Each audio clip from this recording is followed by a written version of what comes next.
매일 같은 길을 배회하면서도 조금 더 나은 나를 기대할 수 있었던 건 한 뼘의 계절 덕분이었다. 매일 조금씩 짙어졌다가 옅어지는 계절의 색을 마주하고 냄새를 맡으며 지루한 시절을 견딜 수 있었다. 평생 떠나본 적 없는 오래된 동네에서 이따금 길을 헤매며 낯선 구석을 발견할 수 있던 것도 변화무쌍한 계절 덕분이었다.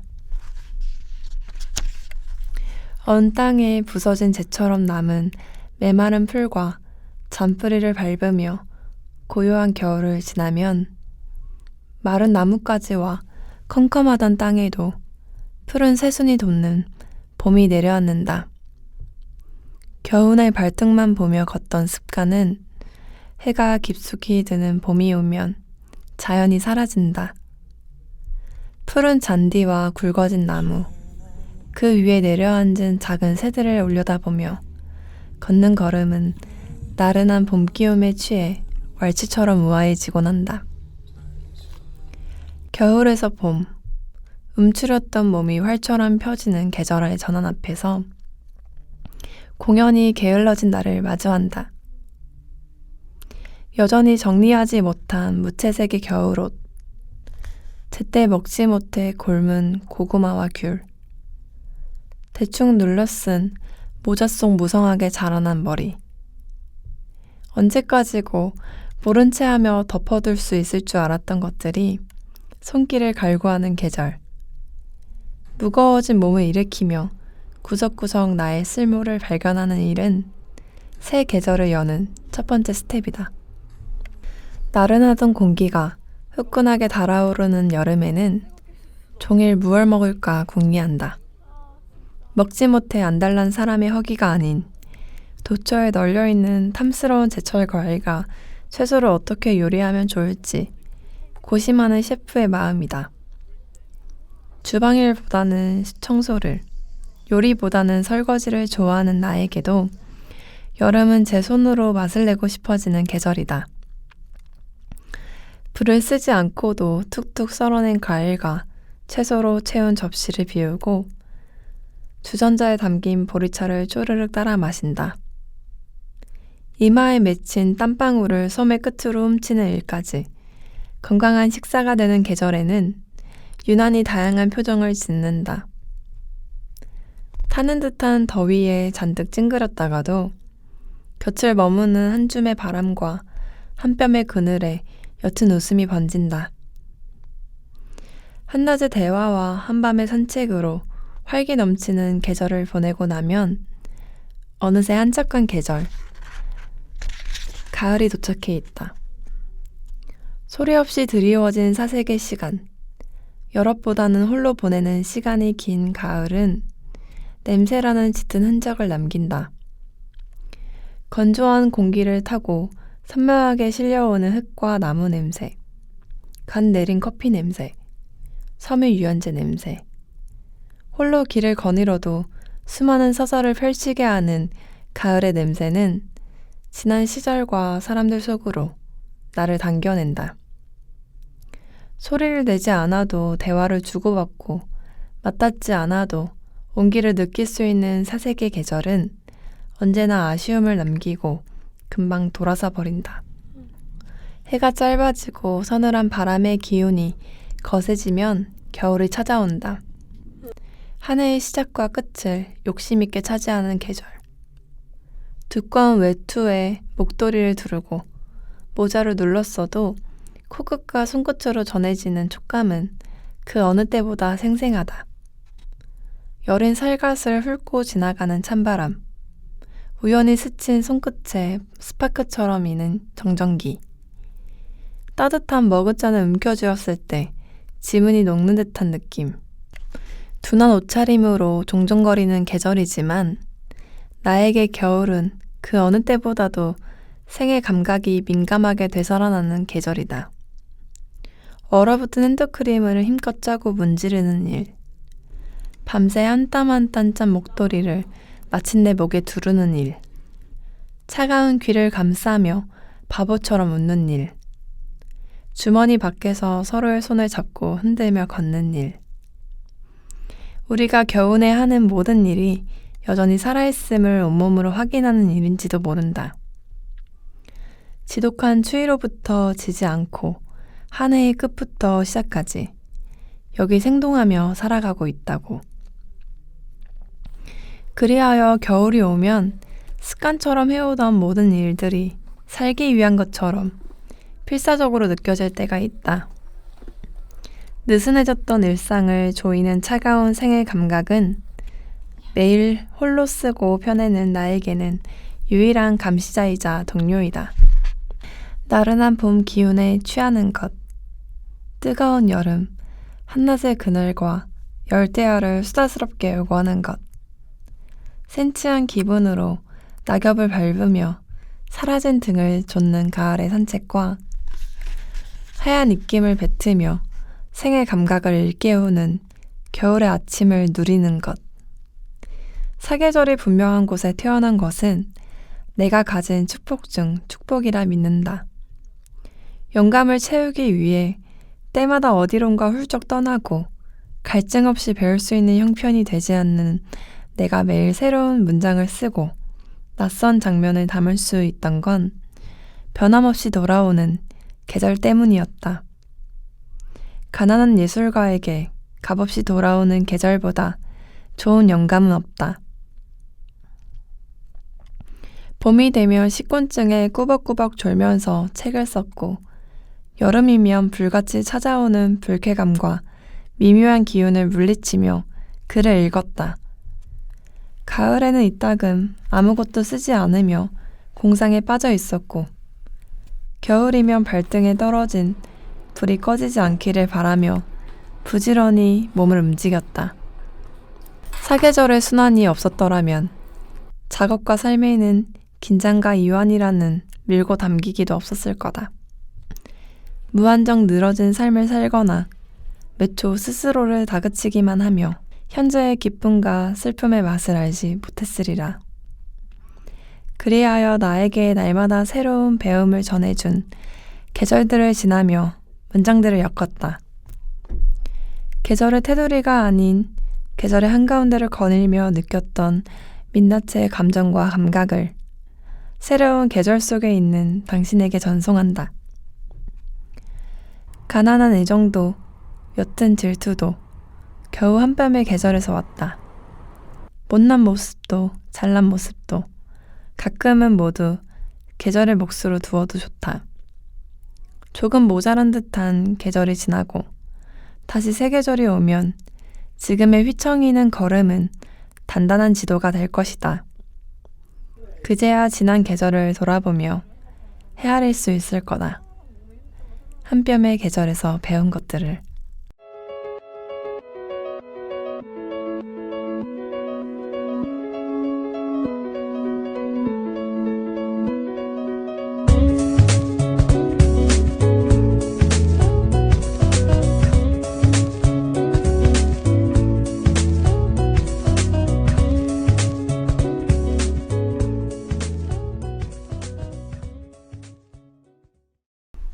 안녕하세요, 여러분. 아주 오래전에 애나입니다. 오프닝으로 읽어드렸던 페이지는 가랑비 메이커 계절 에세이 한 뼘의 계절에서 배운 것입니다. 아마도 제가 이 책을 소개하는 가장 첫 번째의 DJ가 아닐까 싶은데요. 그 이유는 바로 이 책이 출간된 지 며칠이 되지 않았기 때문입니다. 이 책의 1판 1세 발행일은 2022년 10월 31일입니다. 10월의 마지막 날이고요. 이 책의 작가는 가랑비 메이커입니다. 애나의 다른 이름이기도 하죠.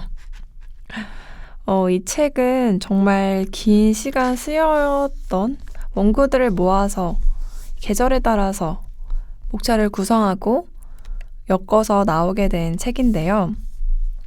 계절 에세이라고 들어보셨나요? 아마 들어보신 적이 없으리라 생각이 됩니다. 이 계절 에세이는 제가 책을 펴내면서 붙이게 된 이름이고요.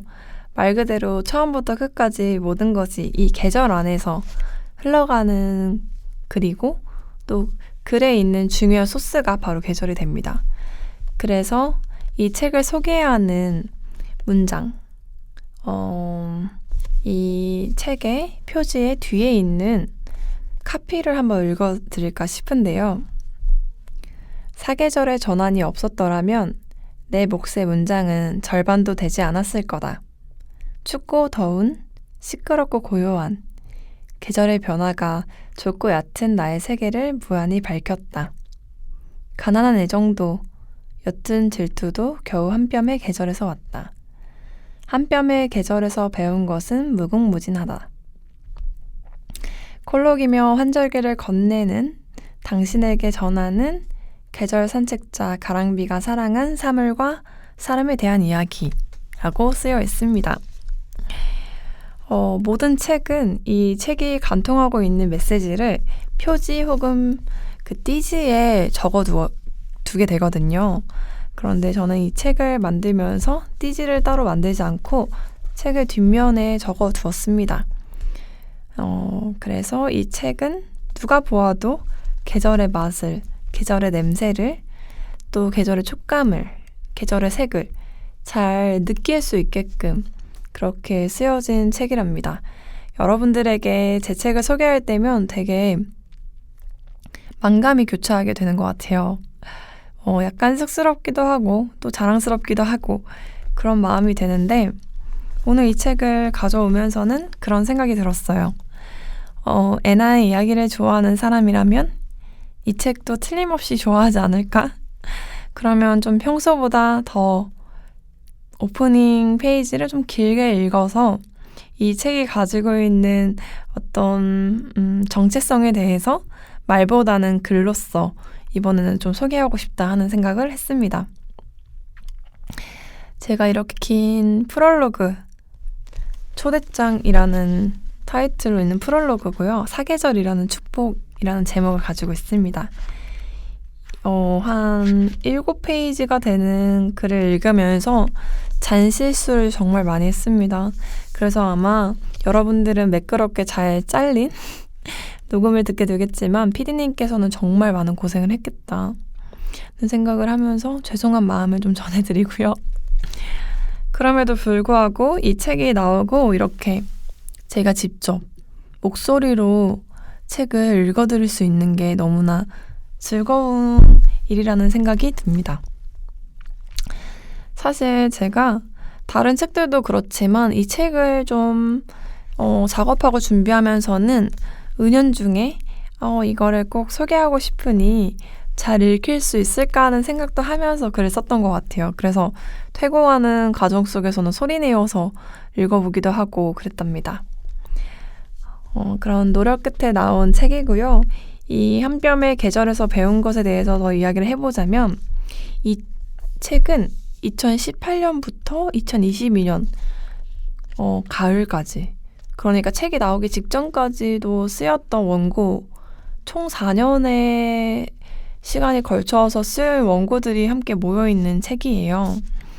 그래서 저는 컨셉을 확실하게 잡았기 때문에 제가 그간 써왔던 글들 가운데 출간되지 않은 미공개 원고들, 그 가운데서도 계절을 정말 깊게 음미하면서 썼던 원고들을 모아서 분류를 했고, 또 그 가운데서도 계속 여러 퇴고 과정을 거치면서 탈락되는 원고들도 있었고요. 그 가운데 살아남게 된 원고들이 모여서 한 권의 책이 되었습니다. 이 책은 8월부터 텀블벅을 시작을 해서 이렇게 준비되었던 책인데, 정말 많은 분들께서 책이 되기도 전부터 이 기획 노트와 또 여러 가지 책의 모습들을 미리 보시고 흔쾌히 후원을 해주셔서 재정에 어려움이 없이 넉넉하게 책이 제작이 되었고요. 또 먼저 책을 받아보신 분들이 계시기 때문에 벌써부터 책에 대한 그런 감상들을 제가 또 받고 있습니다. 그래서 되게 요즘 즐거운 마음으로 SNS에 들어가게 되는데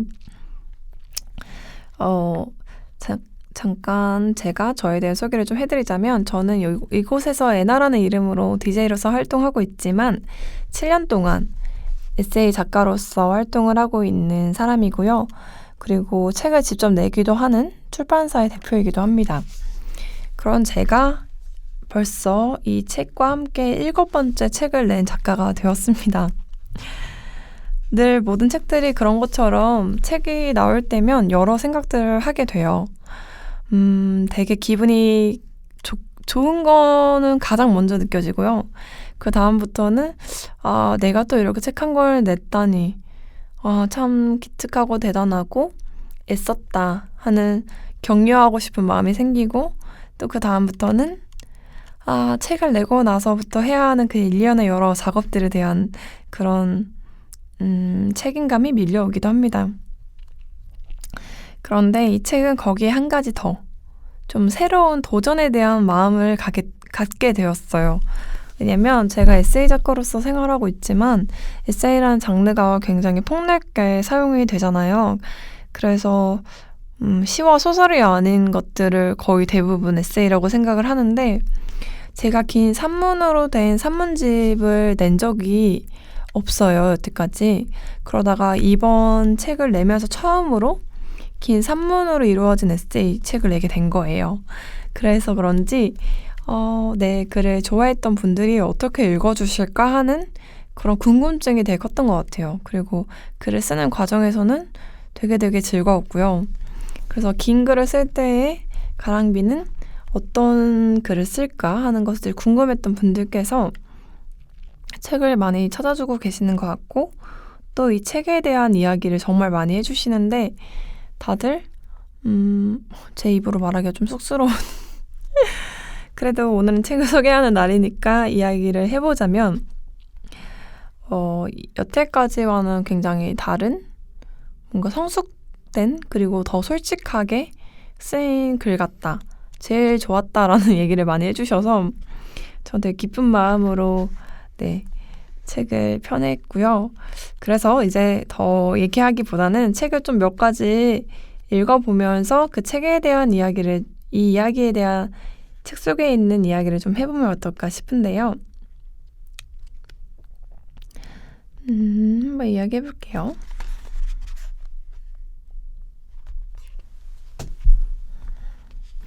앞서 걷는 그들의 뒷모습을 보는데 하마터면 행복이라는 단어가 왈칵 쏟아져 나올 것 같아서 시덥지 않은 농담을 던졌다.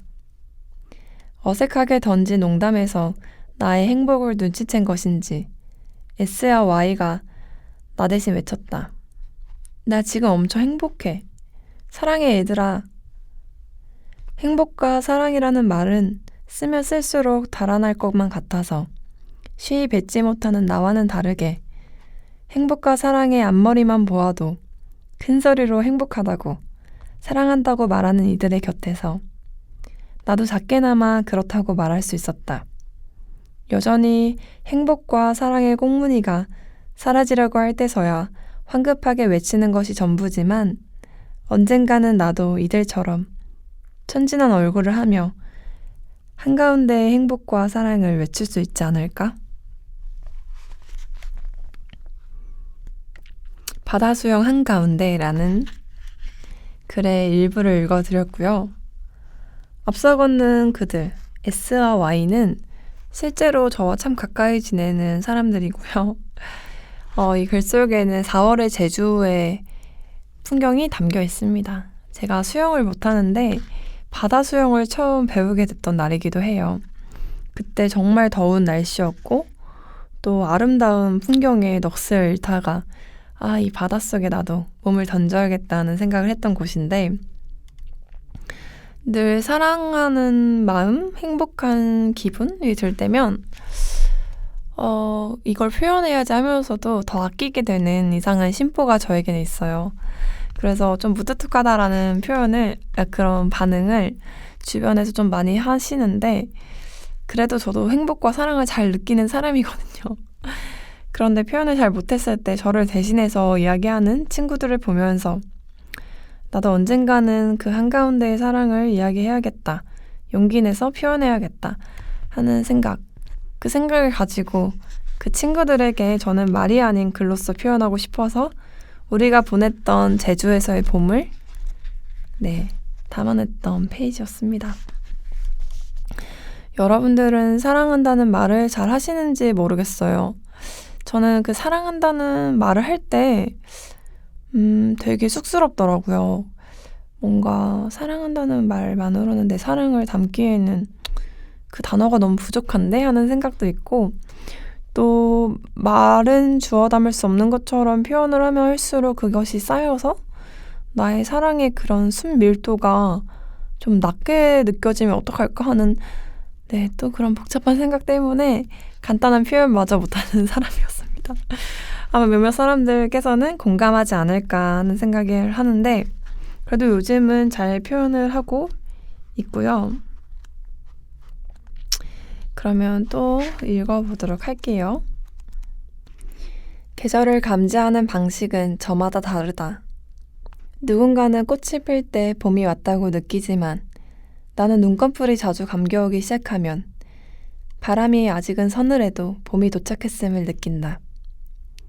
마르기 시작하는 입술에서 가을을, 동이 늦게 트는 아침에서 겨울을 감지하는 나의 계절 안테나는 왈칵 쏟아지는 찬란한 기억들로 여름을 직감한다.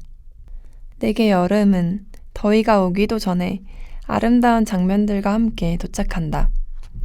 달력을 한 장 한 장 넘기며 기다리던 여름방학과 가벼운 스니커즈와 하얀 티셔츠, 청바지 차림으로 나섰던 밤 산책과 예고도 없이 쏟아진 빗속으로 뛰어들었던 오후, 헤어지는 게 아쉬워 미적거리며 넘겨버렸던 통근 시간, 그리고 이 모든 순간 9번의 여름을 함께한 H. 영원할 것 같았던 여름, 청춘의 한가운데서 만난 뜨거웠던 우리, 그 여름은 우리 것이었다. 소란하던 여름이 지나고 라는 페이지의 한 페이지를 읽어드렸는데요. 마지막에 읽어드렸던 영원할 것 같았던 여름, 청춘의 한가운데서 만난 뜨거웠던 우리, 그 여름은 우리의 것이었다. 이것은 드라마 25, 21에 나오는 부분을 제가 인용한 것이고요. 저마다 계절을 감지하는 방식은 다르잖아요. 누군가는 정말 꽃을 보면서 더운 날씨를 보면서 또 누군가는 저와 마찬가지로 어떤 기억들이 찾아오는 걸 보면서 계절이 왔음을 느낄 텐데 정말 어느 계절은 매해 정말 긴 시간 그 계절마다 함께 했기 때문에 이 계절 하면 그 사람 이렇게 떠오르는 그런 계절도 있는 것 같아요. 저의 경우에는 고등학교 때부터 성인이 될 때까지 9번의 여름을 함께 했던 누군가가 있기 때문에 여름이 찾아오면 그와 함께 했던 기억들로 여름을 떠올리게 되는 것 같아요. 그래서 이 책에서는 제가 조금 더 용기를 많이 냈다고 했잖아요. 그래서 읽어드리지 않은 뒤의 이야기에서는 제가 그 H와 어떻게 여름을 함께 했는지 9번의 여름이 지나고 지금은 어떤 관계에 있고 어떤 생각을 하고 있는지를 소란하던 여름이 지나고 라는 한 꼭지에 적어두었습니다. 아마 지금쯤 궁금하신 분들이 많이 있으실 텐데 책이 있는 분들은 여름 페이지를 빨리 펼쳐서 읽어보시면 될 것 같고 또 책이 아직 없는 분들께서는 책을 구해서 읽어보시면 아마 분명히 가슴이 두근두근 하면서 25, 21에 라는 그 드라마만큼일지 모르겠지만 꽤나 재밌게 읽어보실 수 있지 않을까 하는 생각을 합니다. 그래서 저는 이렇게 제가 읽어드렸던 페이지들처럼 봄을 지나면서 친구들과 함께 했던 시간들, 수영이라는 하나의 움직임을 떠올리기도 하고 여름에서는 어떤 한 사람, 우리가 함께 했던 성장, 그리고 성장통, 그런 기억들로 감각으로 계절을 기억하기도 합니다. 그래서 제가 여러분들에게 더 읽어드리고 싶지만 이미 많이 읽어드렸기 때문에 정말 딱 하나만 읽어드리고 이제 이 책에 대한 이야기를 좀 정리해볼까 싶어요. 왜냐면 너무 많은 것들 읽어드리면 스스로 읽으면서 자신만의 속도들을 음미할 수 있는 기회를 제가 또 빼앗는 것은 아닐까 하는 생각이 들어서 제가 한번 마지막으로 하나를 읽어드리고 책에 대한 이야기를 좀 정리를 하면서 인사를 드리면 어떨까 싶은데 읽어보도록 하겠습니다. 눈앞에 숙제를 해치우는 것에 급급해하는 사이에 가을은 마중나갈 틈도 없이 도착해 있었다. 이번에는 가을이 먼저 내 곁을 파고들었다. 온종일 바라보는 모니터에 선명하게 비치던 맑은 가을 하늘과 아침마다 조금씩 당기기 시작하는 맨 얼굴, 티셔츠 안으로 흘러들어오는 선선한 바람, 아른트를 해달라는 것만 같은 가을의 기척이 고마워서 오늘은 우체국을 다녀오는 길에 버스를 타려다 말고 그림자를 길게 늘어뜨리며 걸었다. 가을에게 배운 것이라는 이야기의 한 부분을 읽어드렸고요. 이 페이지도 제가 진짜 엄청 뭐랄까요, 마음이 요동치던 2년 전의 가을에 대한 이야기예요. 그래서 가을이 되면은 지금도 아직 가을이지만 여러 생각들이 많이 깊어지잖아요. 방향을 모른 채로 막 흔들리기도 하고 정말 깊이 파내면서 스스로를 어딘가 자꾸 숨겨내려는 생각이 들기도 하고 나답지 않은 나를 발견하는 계절이 가을이 아닐까 싶은데 가끔은 가을이 참 짧게도 느껴지기도 하지만 어느 때는 너무 바쁘게 지내다 보니까 언제 이렇게 와 있지? 벌써 와 있네? 또 아직도 가을이 머물러 있네? 하는 생각을 할 때가 있는 것 같아요. 그래서 계절이라는 게 참 나의 마음에 따라서 길게도 짧게도 느껴지는 것 같다는 생각을 하는데 가끔은 내가 먼저 찾아서 계절이 변하고 있구나를 눈치채기도 전에 계절이 먼저 내 곁으로 와서 피부로 와닿는 바람으로 또 시각적으로 보이는 맑은 하늘을 통해서 이렇게 알려주기도 하는 것 같아요. 그래서 저는 제가 요즘에 가장 많이 교감하고 있는 존재는 계절이 아닐까 하는 생각을 합니다. 그래서 오늘 여러분들에게 오프닝으로 진짜 긴 페이지를 읽어드렸고 그 이후로는 봄과 여름, 가을에 대한 거를 읽어드렸어요. 그래서 겨울에 대한 내용은 제가 다른 영화나 책을 소개하면서 같이 엮어서 소개해드리면 좋을 것 같아서 조금 아껴두기로 하고요. 그래서 이렇게 계절의 냄새와 모든 것들이 정말 짙게 배어있는 한 권의 책, 한 뼘의 계절에서 배운 것을 여러분들에게 가장 먼저 소개해드리고요. 애나를 응원하고 또 열심히 들어주는 청취자분들, 또 이제는 가랑비 메이커라는 작가가 궁금해서 또 오늘 소개해드린 책이 궁금해서 읽어보고 싶은 분들께서는 가까운 책방에서 언제든지 찾아서 깊게 음미하면서 이 계절과 함께 만나주시면 너무 좋을 것 같습니다. 제가 고요한 세계의 독백을 남길 때라는 책에서 썼던 페이지가 있어요.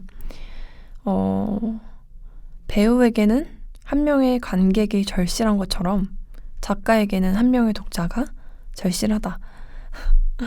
제가 늘 책을 펴낼 때마다 한 명만 더 이 책을 만날 수 있었으면 좋겠다고 기도를 하고 또 그 책을 펼치는 사람들에게 조금만 더 깊게 음미하고 위로하고 만져줄 수 있는 책이 되었으면 좋겠다라는 기도를 하거든요.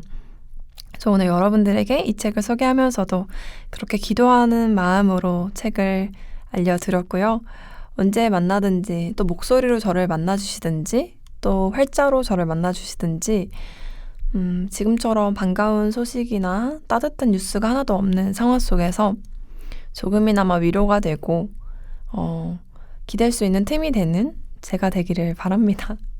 늘 부족한 사람이라서 늦은 밤이 되면 반성하는 것들이 참 많이 있는데요. 또 아침이 오면 또 새 계절이 오면 하고 싶은 것들이 참 많은 것 같아요. 그래서 오늘 여러분들에게는 제가 DJ 애나로서 작가 가랑비 메이커의 책을 소개했습니다. 다음엔 또 어떤 모습으로 여러분들을 만나게 될지 기대를 하면서 오늘은 이렇게 정리를 해보려고 합니다. 여러분 오늘도 함께 해주셔서 너무나 감사합니다.